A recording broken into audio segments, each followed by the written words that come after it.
The COVID-19 virus caught the world by storm. A global pandemic forced schools and businesses to shut down abruptly. But what about the church? Churches across the world shut down one by one. Since the pandemic, the world has opened, and churches across the world have either closed down completely or found ways to stay afloat. Agape Family Faith Center, a church in Temple Hills, Maryland, wanted to keep the flow of the church going. After closing down in mid-March of 2020, Pastor Arthur Clark and members of the board greenlit the idea that church should be ran through Zoom. And again, it was just a level of uncertainty and uncertainty around what to do next. And so I'm a technical guy, and we have a pretty good group of folks that are technical. We immediately just said, look, let's do some Zoom stuff through Zoom because my biggest thing is I didn't want to lose connectivity with the congregation. This was a new experience. I think I like every other pastor, was caught off guard. None of us knew what this was, how impactful we could be, how impactful it was, actually. Although the church was tech savvy, they have not tried anything like this. Agape had already found a way to do offering through a mobile app, but running a church service proved to be a little difficult in the beginning. After doing Zoom for a while, the world began to open up, and Agape decided to integrate a new hybrid style of church service slowly. We phased it back. Our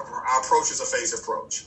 We were 100% nobody in the sanctuary. I was doing everything like we're talking now through Zoom. I then basically reached out to a couple of our key folks, our worship team, as well as our audiovisual team.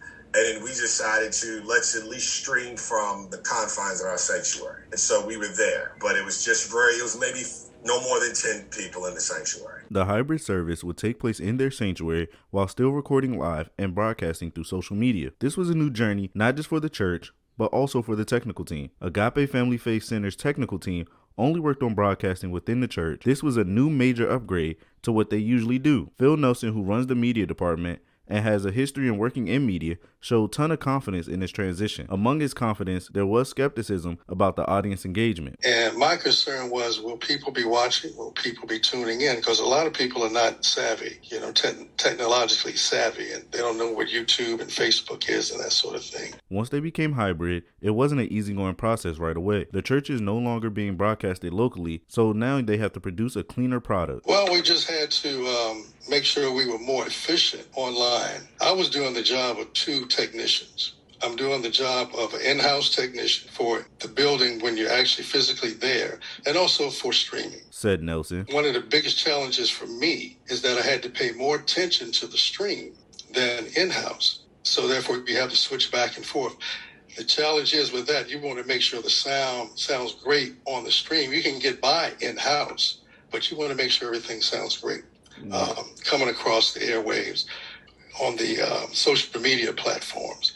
And that's a challenge because it's not consistent every Sunday. When COVID-19 closed down the church, one should be worried about the engagement and how is the community going to continue to grow. Now that Agape Family Faith Center found a way to continue its service, the next step was to manage the engagement. When they first started virtual services, Zoom was the answer. Not only was the church held through Zoom, they also provided Bible study known as life groups. The pastor would engage by reading comments and responding to them. Once they transitioned to hybrid services, personal engagement would be on hold until after service. Agape Family Faith Center streams through Facebook and YouTube. They have 151 subscribers on YouTube and over 400 people following them on Facebook. At first glance, that sounds small compared to a quote-unquote megachurch, but because of the connectivity across the world and consistency with posting, the church can reach more than just the local community. The church averages 80 to 150 viewers across both platforms. One of the best things about hybrid church is that it's a grab-and-go experience. Church is no longer traditional, and that includes when you can watch it. If you have a busy schedule, a person can throw on a pair of headphones and listen.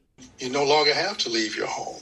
It's just a point of having the time, putting it into your schedule after your busy workday. I really would like to see more of it. Because I really do enjoy being at home because I can listen, but then I can also do things as I listen. Phil Nelson and Heather Mason, just like many others, had her world shaken during the pandemic. And as the church building was opening, she decided to continue attending church from home. Her business life and personal life both entailed her being home. So why change it just for one day? She does not see herself going back to church in person for a while due to it being her new lifestyle. That's a good question. Right now, I'm leaning towards new lifestyle that I've made for myself.